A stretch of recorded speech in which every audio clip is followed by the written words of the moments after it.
Lady Eliza stood trembling before the Duke's study door, her hand raised to knock, knowing that what she was about to ask would either save her or destroy the fragile arrangement between them.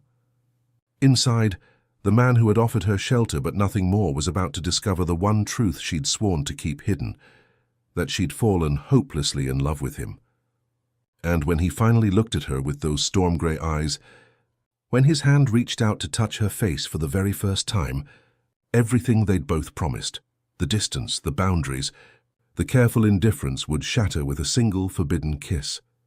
But to understand how they arrived at this moment, we must go back 3 months, to the day Eliza became the unwanted bride of the coldest duke in England. The letter had arrived on a Tuesday morning, delivered by a stern-faced solicitor who smelled of tobacco and old paper.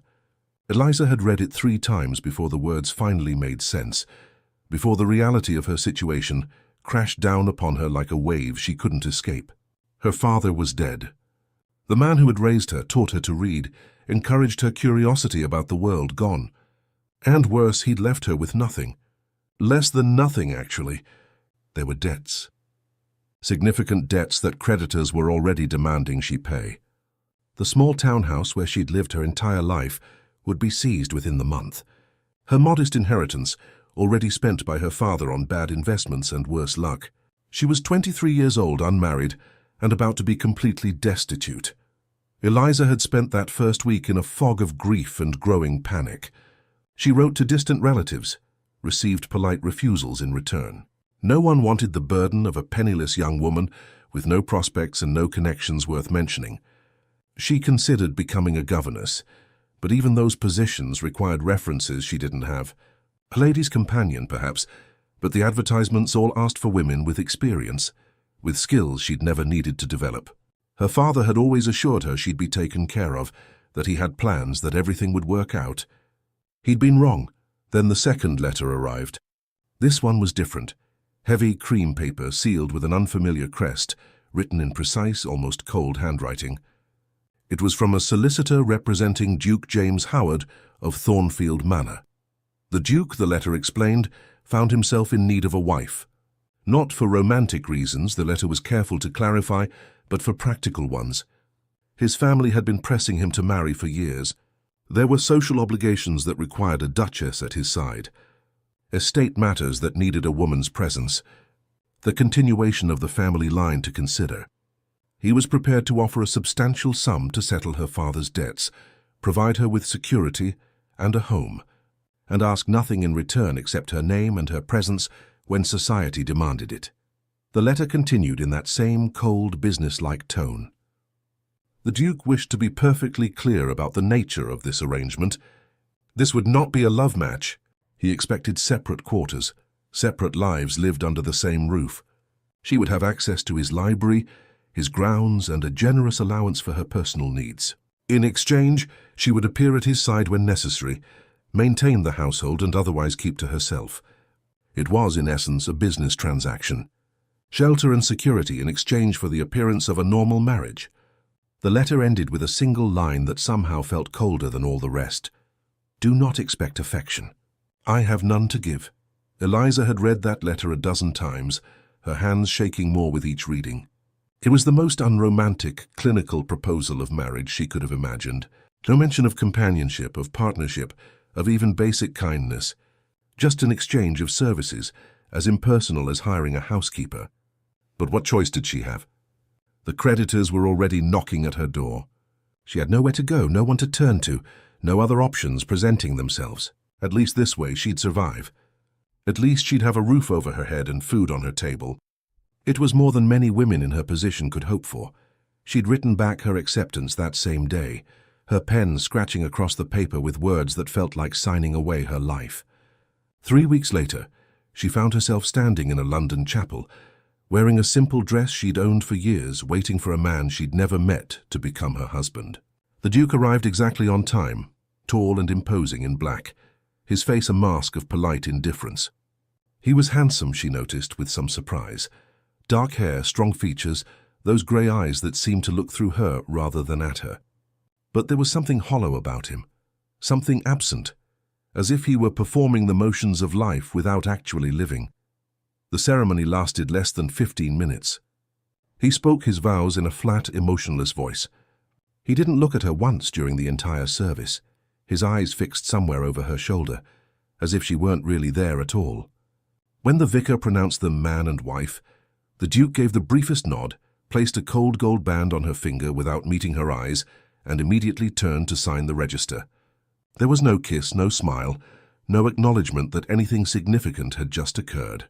Just a legal formality completed, a box checked on some invisible list of obligations he was methodically working through. They travelled to Thornfield Manor in separate carriages. Eliza watched through the window as the London streets gave way to countryside, then to increasingly wild and desolate landscape. The manor, when it finally appeared through the mist, looked exactly as cold and unwelcoming as its owner. Grey stone, tall windows that reflected nothing but grey sky, surrounded by leafless trees that seemed to reach toward the building like skeletal fingers. It looked less like a home and more like a mausoleum, a place where things went to die rather than live. Mrs. Holloway, the housekeeper, met her at the entrance with a kind smile that didn't quite reach her eyes. The woman was perhaps 60, with silver hair and a face that had seen much but said little. She showed Eliza through endless corridors, past portraits of stern-faced Howards, who seemed to judge her with their painted eyes, to a suite of rooms in the East Wing. "His Grace thought you'd be comfortable here," Mrs. Holloway said carefully, and Eliza understood immediately what wasn't being said. These rooms were as far from the Duke's chambers as possible, while still being in the same building. The rooms were beautiful in an impersonal way, expensive furniture, thick carpets, windows overlooking gardens that looked as if no one had tended them in years. But they felt empty, unlived in, like a hotel room rather than a home. Mrs. Holloway explained the household schedule in a gentle voice. The Duke took breakfast at 7, so Eliza should plan for 8. He used the library from 9 until 11, and again from 7 until 9 in the evening, so she should avoid those hours. Dinner would be served in her rooms unless there were guests, in which case she would be notified in advance. His Grace valued his privacy and his solitude above all things. It would be best if she respected that. After Mrs. Holloway left, Eliza sat on the edge of the enormous bed and finally let herself feel the full weight of what she'd done. She'd married a stranger who didn't want her. She was living in a house that felt like a tomb. She had security, yes, and shelter, but at what cost? She was 23 years old, and her life was essentially over before it had really begun. That night, lying alone in that big bed in that empty room, she cried quietly into her pillow, mourning not just her father, but the future she'd imagined for herself, the husband who might have loved her, the children she might have had, the home that might have been filled with warmth instead of this terrible echoing silence. And then, just as she was finally drifting into exhausted sleep, she heard it. A sound that made her freeze, her breath catching in her throat. It came from somewhere deep within the manor, echoing through the corridors like something out of a nightmare. A man's voice crying out in anguish, wordless and raw, the sound of someone in profound pain. It lasted only a moment before cutting off abruptly, leaving behind a silence somehow more disturbing than the cry itself. Eliza lay there in the darkness, her heart pounding, wondering what kind of man made sounds like that in the night, wondering what torment haunted the Duke of Howard, and wondering, with a chill that had nothing to do with the cold room, what she'd truly gotten herself into. The first week at Thornfield Manor passed in a strange blur of loneliness and growing curiosity. Eliza moved through the vast house like a ghost, careful to observe all the rules Mrs. Holloway had outlined, careful to avoid the Duke during his designated hours, careful not to disturb the oppressive quiet that seemed to hang over everything like a shroud. She saw him only in passing, a tall figure disappearing around a corner, a shadow moving past a window, the sound of a door closing somewhere in the distance. He never acknowledged her presence, never spoke to her, never even looked in her direction. It was as if she didn't exist at all. But Eliza was observant by nature, and even in her careful avoidance she began to notice things. The way the servants moved through the house with hushed voices and worried glances. The way certain rooms remained perpetually closed, dust gathering on their handles. The way fresh flowers appeared every week on a table in the portrait gallery, always placed before the same painting. A beautiful young woman with kind eyes and a gentle smile. And most disturbing of all, those sounds in the night. They came irregularly, sometimes several nights in a row, sometimes not at all for days. But when they came, they were always the same, that terrible cry of anguish, cutting through the darkness like a knife. On the 5th day, Eliza found herself in the kitchen mid-morning, having gotten lost trying to find the conservatory Mrs. Holloway had mentioned. She was about to announce herself when she heard voices, the cook and 2 maids, speaking in those hushed tones people use when discussing something they shouldn't. She knew she should make her presence known, knew that eavesdropping was beneath her. But something made her pause in the doorway, hidden from view, and listen. 2 years come November, the cook was saying, her voice heavy with sadness. 2 years since Miss Ilara died, and he's still locked away in his grief. It's not natural, I tell you. A man shouldn't mourn like that. One of the maids responded, younger, her voice curious. My mum worked here before when his Grace was young. She says he was different then. Always laughing, always kind to everyone. Miss Ilara did that to him, brought out the best in him. They were so in love everyone could see it. The cook sighed deeply, which makes it all the worse what happened that terrible night. The roads were icy, the storm was raging, and he'd sent for her. Wanted her to come to him, rather than going to her like he should have. The carriage overturned on the way here. They found her in the morning, frozen in the snow. Dead instantly, the doctor said, though who knows if that was kindness or truth. The second maid's voice dropped to barely a whisper. They say he was the one who found her. Went out looking when she didn't arrive. Can you imagine finding the woman you love like that?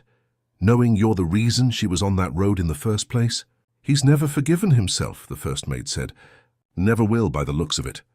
Built walls around his heart so thick, nothing and no one can get through. Won't let himself feel anything. Won't let anyone close. Afraid if he cares about someone, they'll die too. Poor man's as good as dead himself, just still walking around. The cook made a disapproving sound.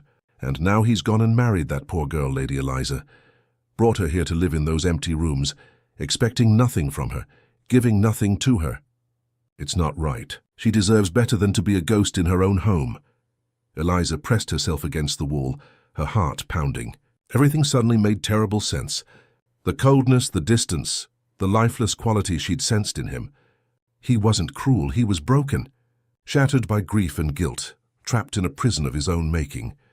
He'd married her out of obligation, but he couldn't bear to let her close because closeness meant vulnerability, and vulnerability meant the possibility of loss.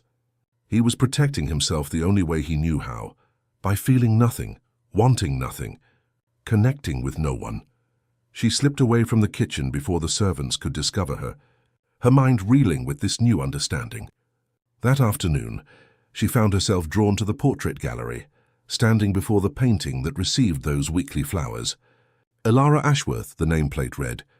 So this was her, the Duke's lost love, forever young and beautiful, forever frozen in time. She had gentle eyes, Eliza noticed, and a smile that suggested kindness and warmth. The kind of woman who would have brought light into dark places, who would have made a cold manor feel like home. The kind of woman James Howard had loved with his whole heart, and whose death had destroyed him. Over the following days, Eliza found herself watching the Duke more carefully, though always from a distance, always respecting the boundaries he'd so clearly established. She saw him standing at the cemetery gates one misty morning, his shoulders bowed, his head lowered, utterly still for nearly an hour. She glimpsed him through the study window late at night, still dressed, still working as if sleep was something he avoided rather than sought. She noticed how he never smiled, how he moved through life with mechanical precision, performing tasks without any apparent feeling or engagement. He was, she realized, exactly what the cook had said, a man who was technically alive but not really living. It was on a rainy Tuesday afternoon, exactly 2 weeks after her arrival, that their paths truly crossed for the first time. Eliza had been exploring the library during what she thought were safe hours, having miscalculated the time while absorbed in a volume of Wordsworth's poetry. She was curled in a leather chair near the window, completely lost in the verses, when she heard the door open behind her. She looked up to find the Duke standing in the doorway, his expression shifting from surprise to something harder when he saw her. "Lady Howard," he said, his voice flat and cold. "This is my time." It wasn't angry exactly, but it carried an unmistakable dismissal. Eliza jumped to her feet immediately, the book tumbling from her lap. I'm so sorry, Your Grace, I lost track of time. I'll leave immediately. She bent to gather the fallen book and several others she'd pulled from the shelves, her hands shaking slightly. She'd broken the rules, invaded his space, disrupted his carefully ordered world. She felt like a child caught somewhere she shouldn't be. But then something unexpected happened. The Duke stepped forward, and at the same moment Eliza reached for the Wordsworth volume. His hand was already there. Their fingers touched on the leather binding, just a brief contact, barely a second, but it was the first time they'd touched since he'd placed the ring on her finger at their wedding. Eliza froze, her eyes meeting his for the first time since that day. Up close, his eyes were even more striking than she'd realized. Grey like storm clouds framed by dark lashes and filled with such emptiness it made her chest ache. For a moment neither of them moved. The air between them felt charged somehow, heavy with something unspoken. Then the Duke pulled his hand back as if he'd been burned, taking a small step backward. But his eyes had dropped to the book between them, and something flickered across his face. Recognition, perhaps, or memory, or pain. "Wordsworth," he said, and his voice had changed slightly, had lost some of that flat coldness. "You read poetry?" It wasn't quite a question, more an observation that seemed to surprise him. "Yes," Eliza said quietly, still holding the book. I find comfort in it," in his words. "The way he writes about nature and memory and—" She trailed off, suddenly aware she was saying too much, revealing too much. The Duke was staring at the book now, not at her, and she could see tension in his jaw, in the way his hands had curled into fists at his sides.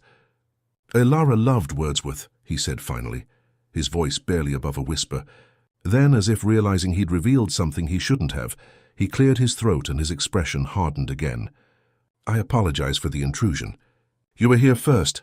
"No, please," Eliza said quickly. "This is your library, your house, your time. I was the one who intruded." "Go." She started gathering the rest of her books, preparing to flee, but his voice stopped her. "Wait." She looked up, surprised. He was standing very still, clearly struggling with something internal, some decision he was trying to make. Finally he spoke again, the words seeming to cost him effort. "You may stay, if you wish. Just be quiet." Eliza's breath caught. It was such a small concession, barely anything at all, really. But from a man who'd spent 2 weeks avoiding her completely, who'd built his entire life around isolation and distance, it felt monumental. "Thank you," she said softly and settled back into her chair. The Duke moved to his desk near the window, as far from her as the room allowed, and opened a ledger. Beginning to work in silence, they stayed like that for over an hour, neither speaking, neither acknowledging the other directly, but both acutely aware of the other's presence. Eliza tried to focus on her poetry, but found her attention constantly drifting to the man across the room. She noticed how he rubbed his temples occasionally, as if fighting a headache, how his handwriting was precise and controlled, like everything else about him, how he seemed to radiate tension, as if merely existing required enormous effort, and she wondered what it would take to reach him, to crack through those walls he'd built so carefully around himself. When she finally rose to leave, gathering her books quietly, she paused at the door. "Your Grace?" He looked up, his expression guarded. "Thank you for letting me stay." He gave the briefest nod, already looking back down at his work, dismissing her. But as Eliza walked back to her lonely rooms, her heart was beating faster than usual. Something had shifted, something small but significant. He'd let her stay. He'd spoken Ilara's name in her presence. He'd allowed a crack, however tiny, to appear in his armor. That night she found a stack of books outside her door.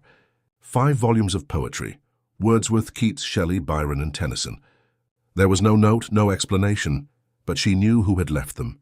She carried them inside with trembling hands, pressing one to her chest. It was such a small gesture, really, just some books, but from a man who gave nothing, who wanted nothing, who'd shut himself off from all human connection. It felt like something precious, like the first green shoot pushing through frozen ground, promising that spring might someday come, even to the coldest, most barren places. The library encounters became routine over the following weeks, a pattern neither of them acknowledged, but both clearly anticipated. Eliza would arrive during his hours, settling into her chair by the window, with whatever book he'd left outside her door the night before. The Duke would enter shortly after, moving to his desk without a word, and they would spend hours in companionable silence. It wasn't much, they rarely spoke more than a few polite words, but it was something. A shared space, a quiet understanding, a small crack in the wall of isolation that had surrounded them both. The books kept appearing outside her door. Sometimes poetry, sometimes philosophy, occasionally novels he thought she might enjoy. She began leaving small notes of thanks tucked into the returned volumes, simple messages like, "This moved me to tears. Thank you, or your taste is impeccable." He never responded to the notes directly, but the books kept coming, each one carefully selected, each one somehow perfect for her mood or interests. The servants noticed, of course. Mrs. Holloway began smiling more, humming softly as she went about her duties. The maids whispered about how his grace seemed slightly less remote, how the household felt fractionally less like a tomb. Then came the storm. It arrived near midnight on a Tuesday in late autumn, announcing itself with thunder that shook the old manor's foundations. Eliza woke to lightning illuminating her room in stark flashes, rain hammering against the windows with violence that made the glass rattle. She sat up in bed, her heart already racing, memories flooding back unbidden. Her father's death had come on a night like this, thunder and lightning and her holding his hand as his heart finally gave out. His last words lost in the sound of rain. She tried to calm herself, taking deep breaths, reminding herself she was safe. But then the lightning struck closer, the thunder following almost immediately, and the lights went out completely. Plunged into absolute darkness, except for those terrible flashes of lightning, Eliza felt panic rising in her chest. She fumbled for the candle on her bedside table, her hands shaking so badly she nearly knocked it over. Finally getting it lit, she wrapped herself in a robe and stepped into the hallway, thinking perhaps she'd feel safer near other people, near any sign of life in this enormous dark house. But the hallway was just as dark, just as empty, and the thunder was even louder out here, echoing through the corridors like the manor itself was crying out. Eliza moved forward, not sure where she was going, just knowing she couldn't stay alone in that room. She'd barely gone 20 steps when a particularly violent crack of thunder made her gasp and drop the candle. It rolled away, the flame extinguishing, leaving her in complete blackness. She heard herself make a small, frightened sound, pressing her back against the wall, trying to breathe through the panic that was threatening to overwhelm her. Then, cutting through the darkness and her fear, a voice. "Eliza!" It was the first time he'd used her given name, the first time he'd addressed her with anything other than formal distance. She saw lantern light approaching, and then James was there, his face concerned in the flickering glow. "You're afraid of storms," he said. Not a question, an observation. She nodded, not trusting her voice, embarrassed by her weakness but unable to hide it. He studied her for a moment, something shifting in his expression. Then he made a decision. "Come with me," he said quietly. "My study has a fire. You'll be warmer there." He didn't wait for her answer, just turned and began walking, clearly expecting her to follow. Eliza did, staying close to his lantern light, grateful beyond words that she wasn't alone anymore. His private study was exactly as she'd imagined, lined with books, a fire blazing in the hearth, leather chairs worn comfortable with use. It was the warmest room she'd encountered in Thornfield Manor, and not just because of the fire. It felt lived in, personal, real. James gestured to a chair near the fire and disappeared briefly, returning with a thick blanket that he draped around her shoulders without ceremony. Then he moved to a small table and began preparing tea, his movements practiced and sure. "You don't have to explain," he said as he worked, his back to her. "Everyone has their fears." Eliza pulled the blanket tighter around herself, watching him. This was the most attention he'd paid her since their wedding, the most care he'd shown. It felt surreal sitting in his private sanctuary, watching him make tea for her with his own hands. When he brought her the cup, their fingers brushed again, and this time neither of them pulled away quite as quickly. "My father died during a storm," she found herself saying. "I was with him, holding his hand. The thunder was so loud, and I couldn't hear what he was trying to tell me at the end. I've hated storms ever since." James settled into the chair across from her, his own cup cradled in his hands. "Ilara died on a night like this," he said quietly, staring into the fire. The storm had made the roads dangerous, ice everywhere. Her carriage overturned. "They said she died instantly, but I—" He stopped, his jaw clenching. "You blame yourself," Eliza said softly. It wasn't a question. He looked at her then, really looked at her, and the pain in his eyes was so raw it took her breath away. I sent for her, asked her to come to me rather than going to her myself. If I hadn't been so selfish, so impatient, she'd still be alive. His voice was rough with barely suppressed emotion. I killed her with my selfishness. No, Eliza said firmly. An accident killed her. A tragedy. You couldn't have known what would happen. He shook his head. That's what everyone says. But knowing doesn't help. The guilt... He trailed off, looking back at the fire. They sat in silence for a long moment, the storm raging outside but somehow distant now, muted by the warmth and unexpected intimacy of this shared space. Guilt is a prison we build ourselves, Eliza said quietly. But we hold the key to our own cells. He looked at her sharply, something flickering in his expression. And if we don't know how to turn that key? His voice was barely audible. Maybe, she said carefully, we don't have to do it alone. The words hung between them, heavy with meaning neither was quite ready to acknowledge. Outside, the storm began to ease, thunder growing more distant. But neither of them moved. They talked through the rest of the night, carefully at first, then more freely. About loss and loneliness, about the weight of surviving when others don't, about how exhausting it is to carry grief alone. As dawn began to break, painting the sky in shades of grey and pink, Eliza felt something she hadn't felt in weeks. Not quite happiness, but perhaps the possibility of it. When she finally rose to leave, James stood as well. Eliza, he said, and she turned at the door. Perhaps we could... That is, would you consider taking breakfast with me tomorrow morning? Her heart leapt. I'd like that very much, she managed to say. As she walked back to her rooms, the borrowed blanket still around her shoulders, she felt that something fundamental had shifted between them. The wall hadn't come down, but a door had opened. And on the other side, she'd glimpsed the man he'd been before grief had frozen him, and the man he might become again. Breakfast together became their new routine, and with it came a transformation neither had expected. The formal distance that had defined their first month of marriage began to dissolve, replaced by something tentative and fragile, but undeniably real.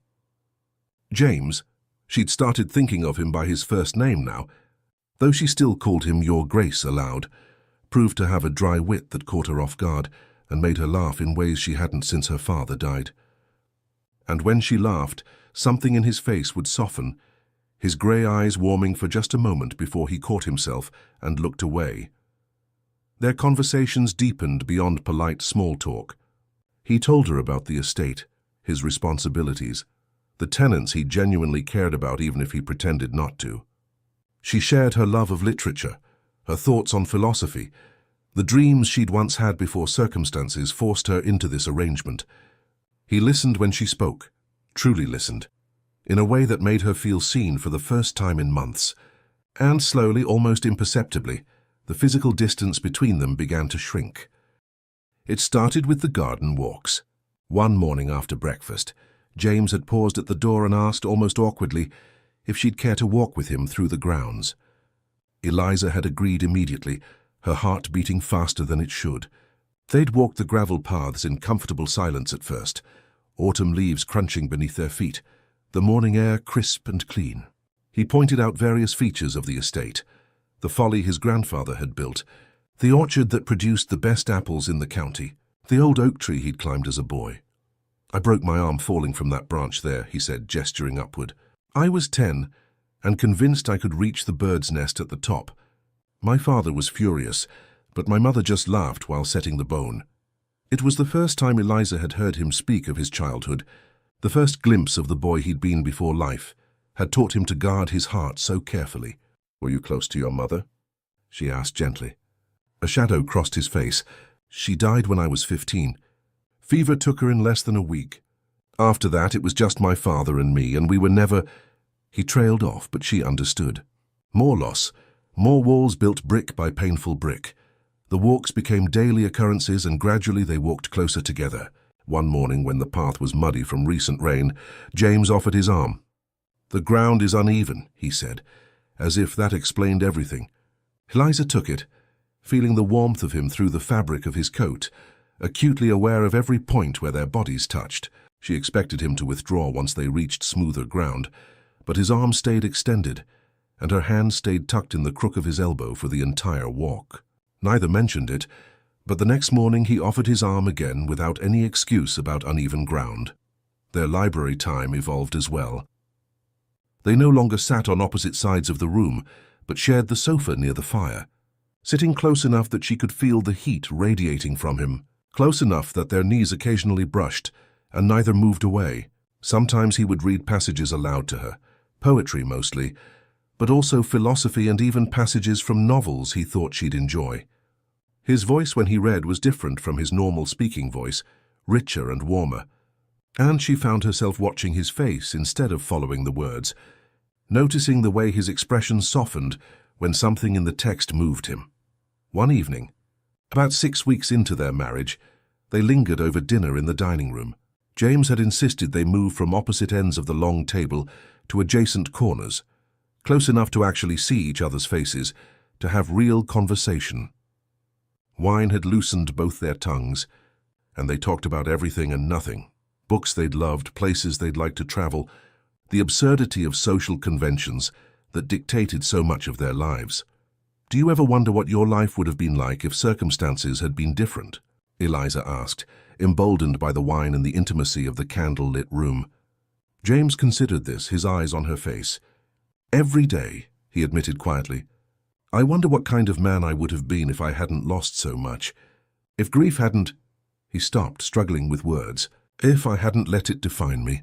"You're more than your grief," Eliza said softly. "Oh, you've been kind to me, patient. That's not nothing, James." She'd used his first name without thinking, and his eyes widened slightly at the sound of it. "You think I'm kind?" he asked, something vulnerable in his voice. "I've kept you at arm's length for weeks, given you nothing but cold politeness and a lonely room in an empty house. You've given me more than you think," she said. "Books chosen carefully for my taste. Conversation that challenges me. Walks where I don't feel so alone. Small kindnesses that matter more because they cost you something to give." He was staring at her now, with an intensity that made her breath catch. Without thinking, he reached up and tucked a strand of hair behind her ear, his fingers lingering against her cheek. For a moment the world seemed to stop. Then he jerked his hand back as if burned, standing abruptly. "It's late," he said, his voice rough. "You should rest." He left before she could respond, practically fleeing the room. Eliza sat alone at the table, her hand touching her cheek where his fingers had been, her heart pounding. Something was happening between them, something neither had planned or expected. They were falling slowly but surely, despite every wall he'd built and every reason they had to keep their distance. And the terrifying, wonderful truth was that she didn't want to stop.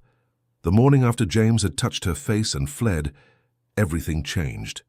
The warmth that had been slowly building between them vanished overnight, replaced by a cold formality that felt even worse than their initial arrangement. James stopped appearing at breakfast. The library remained conspicuously empty during their usual shared hours. When they passed in the corridors, he would give the briefest nod and hurry past, his expression closed and distant. The books stopped appearing outside her door. Eliza felt the loss of their growing connection like a physical ache. Had she misread everything? Had those moments of warmth and laughter and tentative closeness meant nothing to him? Or worse, had they meant something and that was exactly why he was running? She caught herself watching for him, hoping for even a glimpse, but he seemed determined to avoid her completely. It was as if the past weeks had never happened, as if they'd gone back to being strangers sharing a house. Except now it hurt infinitely more because she knew what she was missing. Mrs. Holloway noticed, of course. "His Grace is fighting himself, my lady," she said one afternoon, finding Eliza alone in the conservatory, staring out at the grey autumn landscape. Fighting what he feels. It terrifies him. Eliza turned to look at the housekeeper. "Why?" she asked, though she thought she knew the answer. "Because last time he let himself love someone, he lost her. The pain nearly destroyed him. He's convinced that caring leads to loss, that it's safer to feel nothing at all." Mrs. Holloway's expression was kind but sad. "But we can't choose not to feel, can we? We can only choose what we do with those feelings." 2 weeks passed in this awful limbo, close enough to see each other but impossibly distant, aware of each other but determinedly separate. Eliza felt herself breaking under the weight of it. She couldn't live like this, suspended between hope and despair, never knowing where she stood or what he truly felt. She needed answers, needed honesty, needed something to either build on or finally let go of. She decided that night, lying sleepless in her bed, that she would confront him. Whatever the cost, she needed the truth, but fate intervened before she could act on her decision. She woke near midnight to find herself unable to sleep, her mind too full of questions and unspoken words. She wrapped herself in her robe and wandered toward the library, knowing James wouldn't be there at this hour, seeking the comfort of books when human comfort seemed impossible to find. But when she pushed open the library door, she found she was wrong. He was there, still fully dressed, sitting in the darkness with only the fire for light, a glass of brandy in his hand, and a nearly empty bottle on the table beside him. He looked up when she entered, and even in the dim light she could see he looked terrible, exhausted, haunted, like a man at the end of his rope. "Eliza," he said, her name rough in his mouth. "What are you doing here?" His words weren't quite slurred, but they carried the weight of however many glasses he'd already consumed. "I couldn't sleep," she said quietly, closing the door behind her. "You?" He laughed, a bitter sound with no humor in it. "I don't sleep anymore. Haven't, not really, since—" He gestured vaguely with his glass. Eliza should have left. This wasn't the time, he wasn't in the right state. Nothing good could come from this conversation. But 2 weeks of silence and confusion and hurt made her bold. "James, what happened?" She struggled for words. "We were becoming friends, I thought. Maybe more than friends. And then you just shut me out again. Why?" He drank the rest of his brandy in one swallow and poured another with hands that weren't quite steady. "It's better this way," he said, not looking at her. "Better for whom?" she challenged. "For both of us." "That's not true." He stood abruptly, the movement unsteady, agitation written in every line of his body. "You don't understand." "Then make me understand." Her voice was louder than she'd intended, frustration and hurt finally spilling over. "I'm not a child, James. Don't shut me out and pretend it's for my own good. Tell me the truth." He turned to face her, and the anguish in his expression stopped her breath. "You want the truth?" His voice was raw. "Every time I look at you, I feel things I swore I'd never feel again. Things that terrify me. Elara died, Eliza. The woman I loved died, and it nearly destroyed me." His hands clenched into fists at his sides. "I built these walls for a reason. To protect myself. To never feel that kind of pain again. And then you came here with your kindness and your patience and your laugh that makes me remember what joy feels like. And you're dismantling everything I built to keep myself safe." Eliza's heart was pounding. "Safe from what?" she asked, though she already knew. "From caring," he said, his voice breaking. "From letting you matter. Because if I let myself care about you, if I let you become important to me, then I'm vulnerable again. And what if something happens to you? What if I lose you the way I lost Elara? I can't survive that again, Eliza, I can't." She took a step toward him. "So you're choosing to lose me now instead? By pushing me away?" "I'm protecting both of us," he insisted, but his conviction was wavering. "From what? From happiness? From connection? From not being alone?" She took another step closer. "So you're losing me anyway, James. This distance, this cold silence, it's killing what we had." "What did we have?" he asked almost desperately. "A few pleasant conversations. Some shared meals." That's not love," she finished for him, her voice gentle but firm. "Maybe not for you, but for me—" She stopped, realizing she'd said too much, revealed too much. But there was no taking it back now. His eyes locked on hers, and she could see him struggling with hope and fear in equal measure. "For you what?" he demanded. She could retreat, could protect herself, could keep her own walls intact.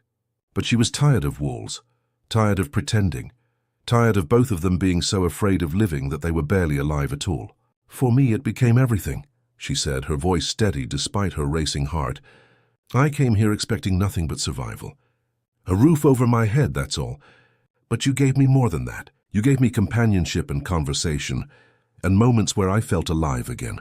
You made me laugh. You made me hope, and somewhere in all of that I fell in love with you, James. Completely, irrevocably." The words hung in the air between them, impossible to take back. James had gone completely still, staring at her as if she'd spoken in a language he didn't quite understand. I know that wasn't the arrangement, Eliza continued, tears beginning to blur her vision but her voice remaining strong. I know you offered shelter, not love. I know I'm probably ruining everything by telling you this, but I can't keep pretending I don't feel this way. It's destroying me from the inside out. Eliza. Her name was barely a whisper, and she couldn't read his expression. Shock, fear, something else she didn't dare name. I'm sorry, she said, wiping at her eyes. I'll go. I just needed you to know. I needed to be honest, even if it changes everything. Even if it means don't, he said sharply, crossing the distance between them in 2 quick strides. His hands came up to frame her face, and his eyes, those storm-grey eyes that had been so empty when she first arrived, were blazing with emotion.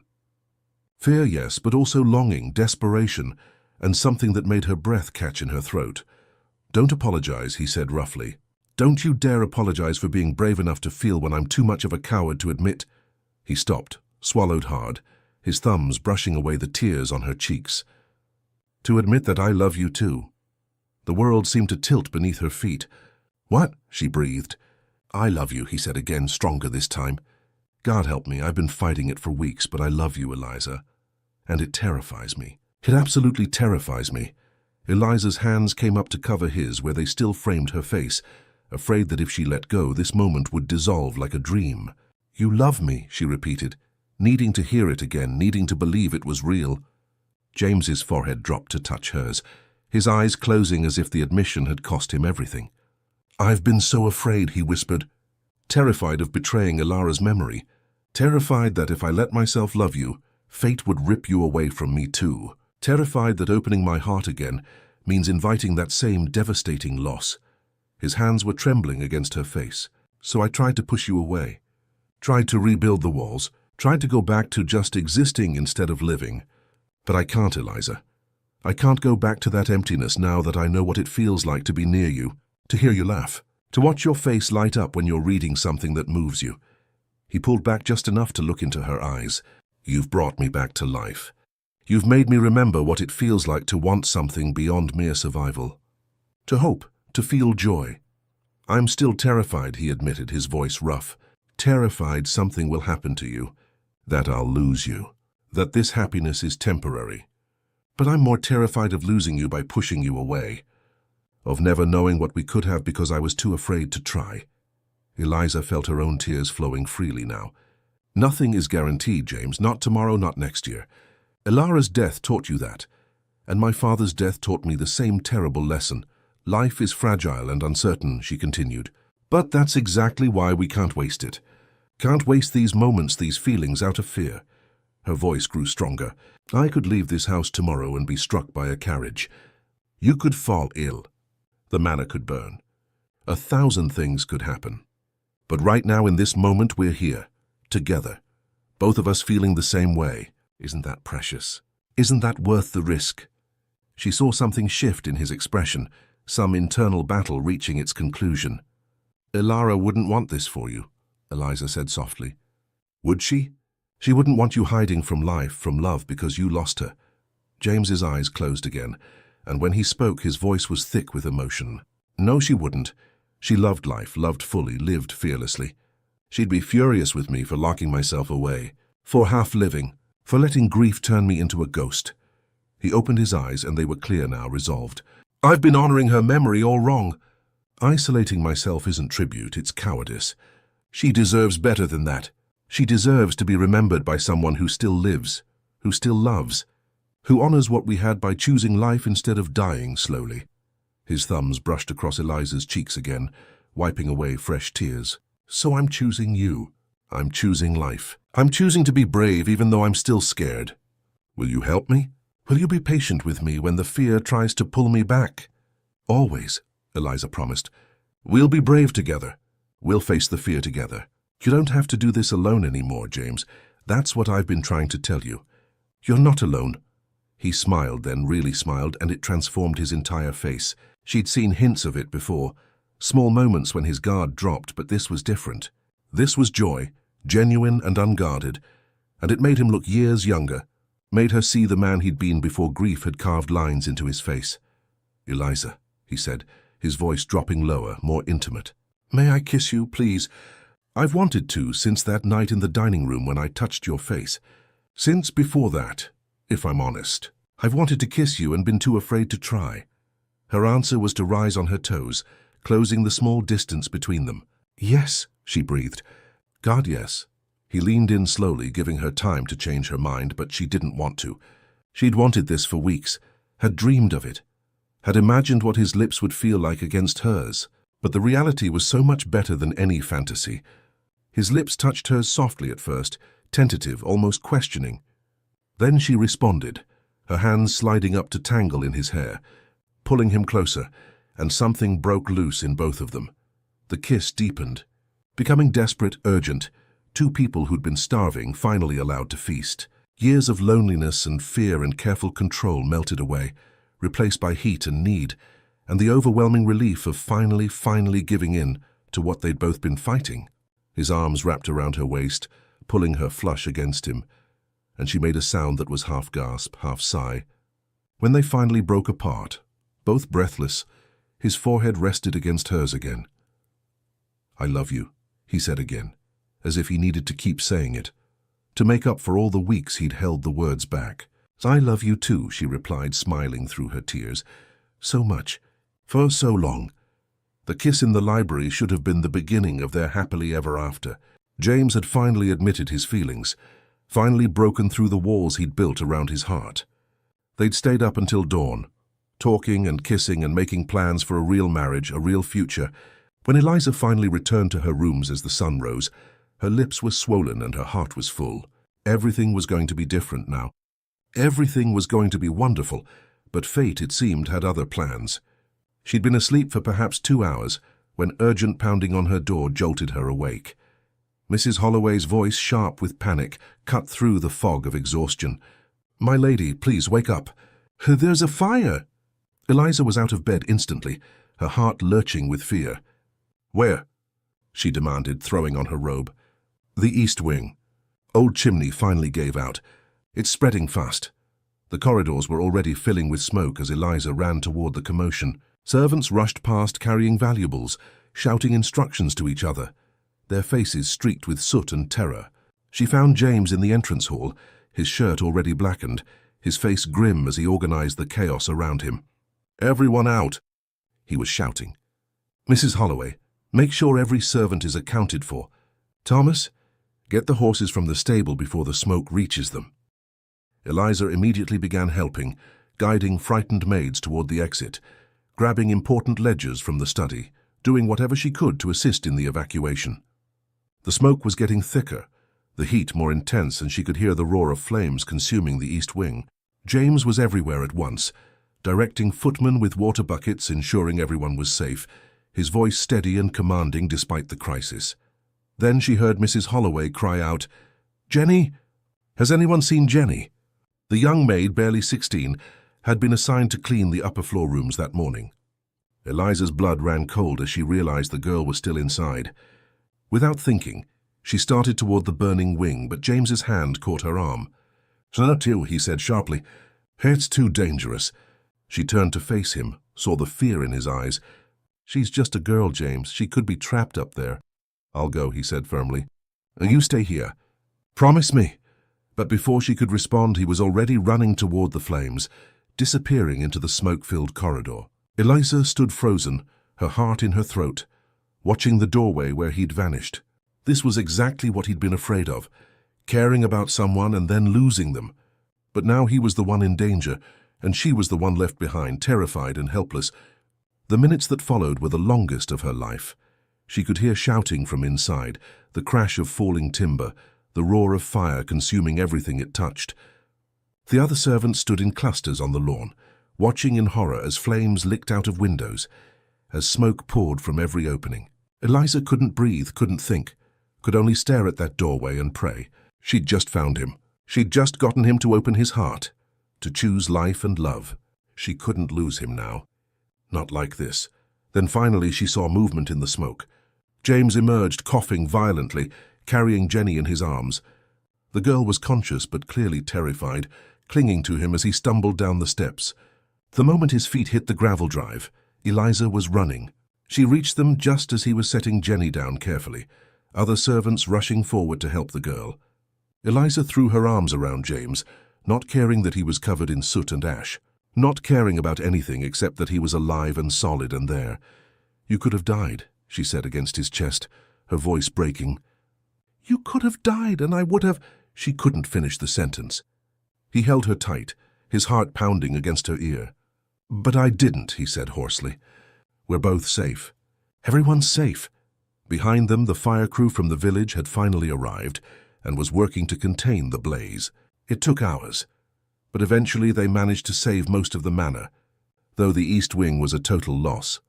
As dawn broke properly, painting the sky in shades of pink and gold that seemed obscene, given what had just happened, Eliza and James sat exhausted on a garden bench, watching the last of the smoke clear.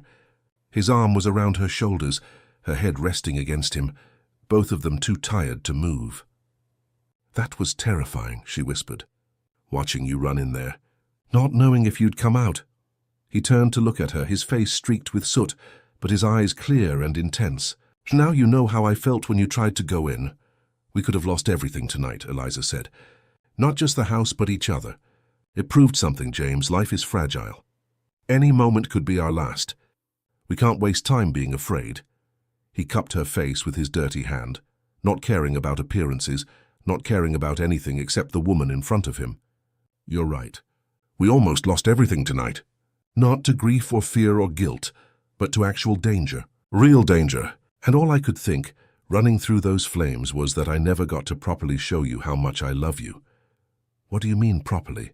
she asked, a small smile playing at her lips despite everything. "Last night was rather convincing." He smiled back, that genuine smile that still took her breath away. "Last night was a beginning, but we were interrupted by exhaustion and dawn. And I want—" he paused, choosing his words carefully. "I want you to move into my chambers, today. No more separate wings, no more distance. I want to wake up with you beside me. I want to fall asleep holding you. I want everything a real marriage should be." Eliza's heart soared.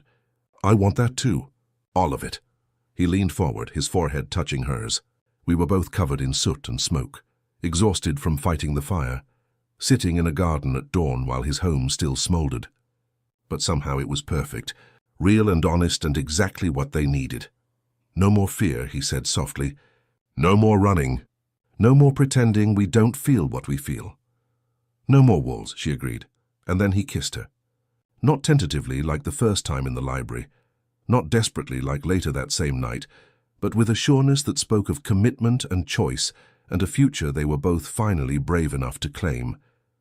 The kiss tasted of smoke and ash and new beginnings. When they finally pulled apart, the sun had fully risen, bathing everything in golden light. A new day, a new start. A real marriage finally beginning. "Come on," James said, standing and pulling her to her feet. "Let's go inside. Together." He kept her hand firmly in his as they walked back toward the manor, past servants who were already beginning to clean up, past the damaged wing that would need to be rebuilt. But the damage didn't matter.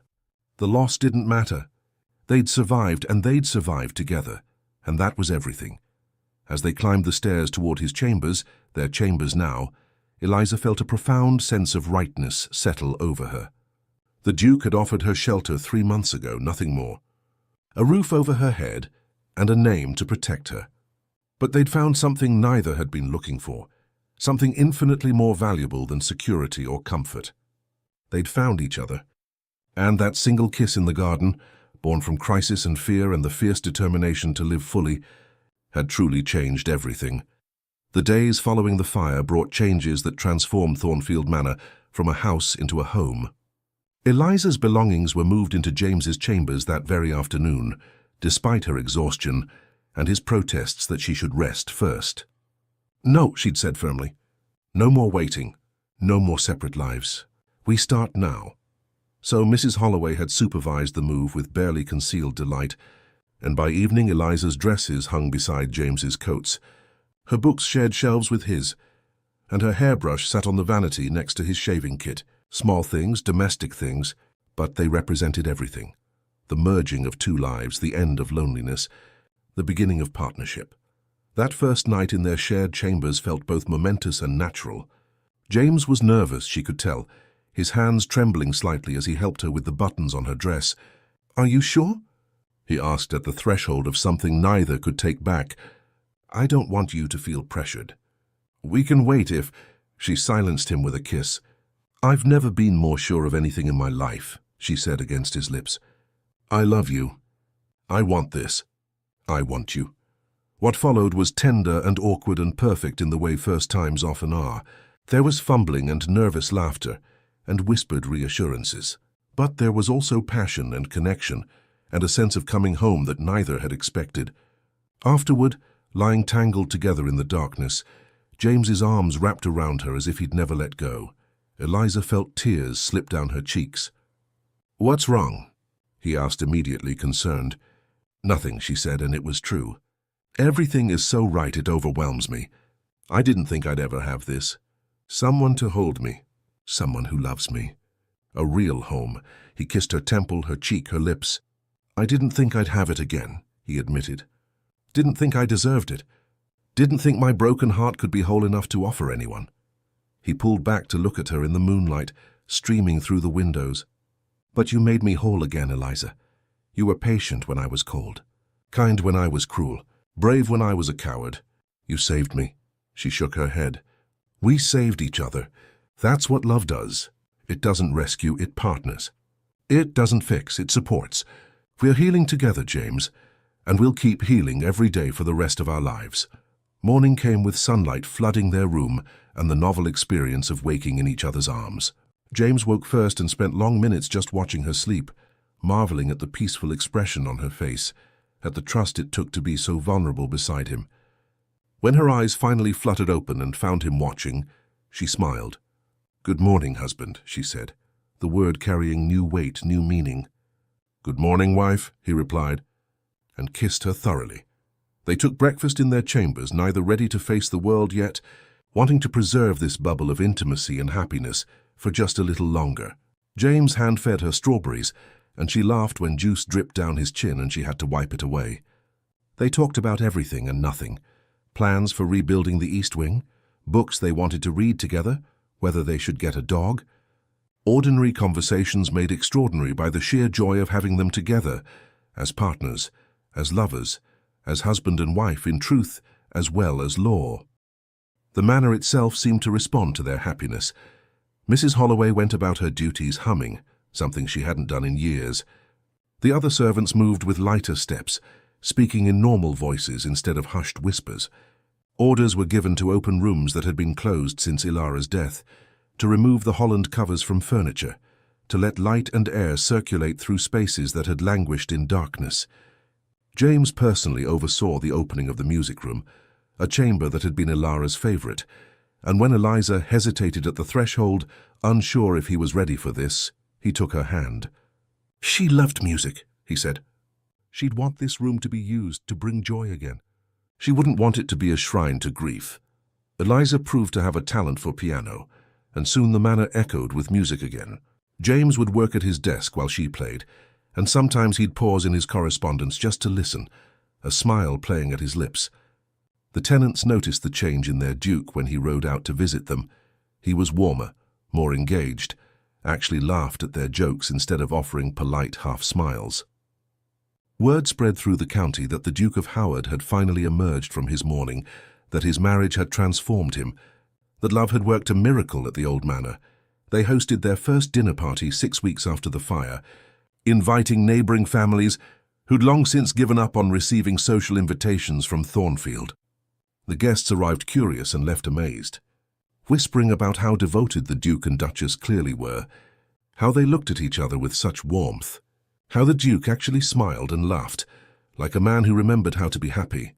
An old friend of James's, a baron who'd known him since childhood, pulled him aside late in the evening. "James, I haven't seen you like this since—" "Well, ever, really. Even before Ilara died, you weren't this settled, this content. Whatever you found with Eliza, hold on to it. It's rare and precious." The rebuilding of the East Wing became a symbol of their own reconstruction. James consulted Eliza on every decision. The new windows she suggested would let in more light, the brighter paint colors that would make the rooms feel less oppressive, the updated chimney system that would prevent future disasters. They worked on the plans together in the evenings, heads bent over architectural drawings, debating the merits of various designs. It was partnership in its truest form, neither dominating, both contributing, creating something better together than either could have managed alone. 3 months after their night in the library, James took Eliza to the cemetery. It was her first time visiting Ilara's grave, and she was nervous, unsure if this was appropriate, if the past and present should intersect this way. But James held her hand firmly as they walked through the iron gates. The grave was well tended, fresh flowers already in place. James still sent them weekly, though he no longer came himself as often. "Ilara," he said aloud, his voice steady, "I want you to meet Eliza, my wife, the woman I love." Eliza felt tears prick her eyes as he continued. "I'll always be grateful for what we had. You taught me how to love, how to be open, how to find joy in small things. Those lessons didn't die with you. They were gifts I carried forward." His hand tightened on Eliza's. "But I'm living now, Ilara, really living, not just going through motions. I'm choosing happiness. I'm choosing love. I'm choosing a future instead of dwelling in the past. And I think I know you'd want that for me." He was quiet for a moment, and Eliza could feel the weight of what he was doing, the significance of this goodbye. "Thank you," he said finally, "for everything, for loving me, for being patient with a young man who didn't always know how to love you back properly, for teaching me that life is precious and should be lived fully. I hope you're at peace. I hope you're happy. And I hope you know that letting you go doesn't mean forgetting you. It just means I'm finally ready to stop dying alongside you." They stood there together for several more minutes, Eliza's head resting on his shoulder, before James finally nodded once and turned away. He didn't look back. Eliza understood.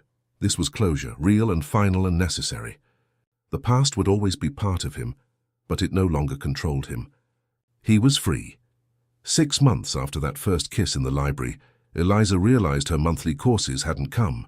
At first she thought it was stress or the lingering effects of the fire's trauma, but when another week passed and then another, hope began to flutter in her chest.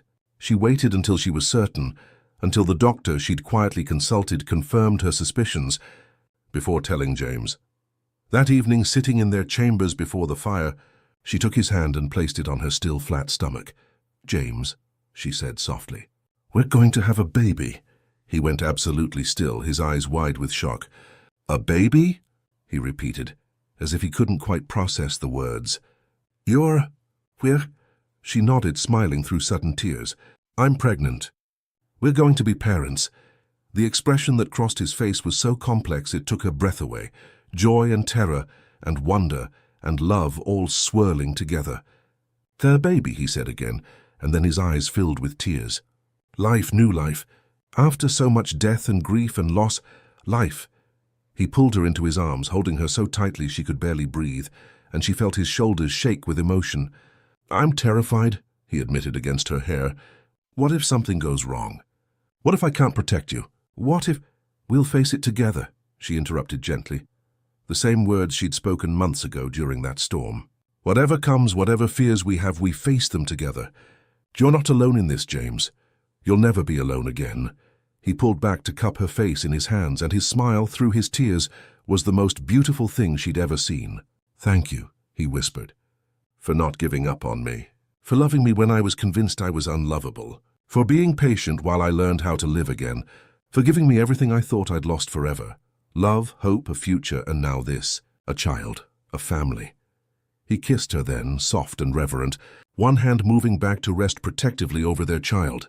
That night, as they lay together in the darkness, James's hand never left her stomach, as if he could protect them both through sheer force of will. "I love you," he murmured. "Both of you. So much it frightens me. But it's a good fear now, the kind that comes from having something precious to lose, something worth being afraid for." Eliza laced her fingers through his. "The Duke promised me shelter," she said quietly, echoing the words that had brought them together. "Nothing more. A roof over my head and a name to use. But we built something so much greater than that. A home," James agreed. "A real home. Not just a building, but a feeling. A place where two broken people found each other and somehow made something whole." He shifted to kiss her forehead, her cheek, her lips. "You're my home, Eliza. Wherever you are, that's where I belong. That's where I'm whole. That's where I'm finally truly alive. Outside their window, stars blazed in a clear autumn sky. The same stars that had witnessed so much grief and loss, now bearing witness to joy and new beginnings. The manor stood solid around them, scarred by fire but stronger for it, just like its master. And inside those ancient walls, in a bed where a man had once slept alone and hollow, two people held each other close and dreamed of the future they'd build together. A future neither had dared hope for. But both had been brave enough to claim. The Duke had offered shelter, nothing more. But love, as it always does, had transformed that simple offering into something miraculous.